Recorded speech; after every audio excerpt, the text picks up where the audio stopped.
ಬ್ರಹ್ಮಕಲಶೋತ್ಸವದ ಸಂಭ್ರಮದಲ್ಲಿರುವ ಕಟೀಲು ಶ್ರೀ ದುರ್ಗಾ ಪರಮೇಶ್ವರಿ ದೇವಸ್ಥಾನಕ್ಕೆ ಕೇಂದ್ರ ರಕ್ಷಣಾ ಸಚಿವ ರಾಜನಾಥ್ಸಿಂಗ್ ಸೋಮವಾರ ಸಂಜೆ ಭೇಟಿ ನೀಡಿದರು.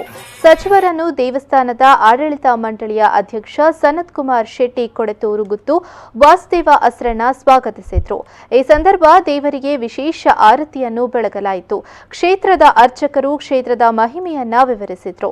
ತೀರ್ಥ ಪ್ರಸಾದ ಸ್ವೀಕರಿಸಿದ ಸಚಿವರು ಗರ್ಭಗುಡಿಗೆ ಪ್ರದಕ್ಷಿಣೆ ಬಂದು ಸಚಿವರಿಗೆ ತೀರ್ಥ ಪ್ರಸಾದ ಹಾಗೂ ದೇವರ ಶೇಷ ವಸ್ತ್ರ ಹಾಗೂ ದೇವರ ಬೆಳ್ಳಿಯ ಭಾವಚಿತ್ರವನ್ನ ನೀಡಿ ಗೌರವಿಸಲಾಯಿತು. ಈ ಸಂದರ್ಭ ಬಿಜೆಪಿ ರಾಜ್ಯಾಧ್ಯಕ್ಷ ನಳಿನ್ ಕುಮಾರ್ ಕಟೀಲು, ಸಚಿವ ಕೋಟಾ ಶ್ರೀನಿವಾಸ ಪೂಜಾರಿ, ಶಾಸಕ ಉಮಾನಾಥ್ ಕೊಟ್ಯಾನ್, ಅರ್ಚಕರಾದ ಅನಂತ ಪದ್ಮನಾಭ ಅಸ್ರಣ್ಣ, ವೆಂಕಟರಮಣ ಅಸ್ರಣ್ಣ, ಕಮಲಾದೇವಿ ಪ್ರಸಾದ್ ಅಸ್ರಣ್ಣ, ಹರಿನಾರಾಯಣ ದಾಸ ಅಸ್ರಣ್ಣ ಮೊದಲಾದವರು ಉಪಸ್ಥಿತರಿದ್ದರು.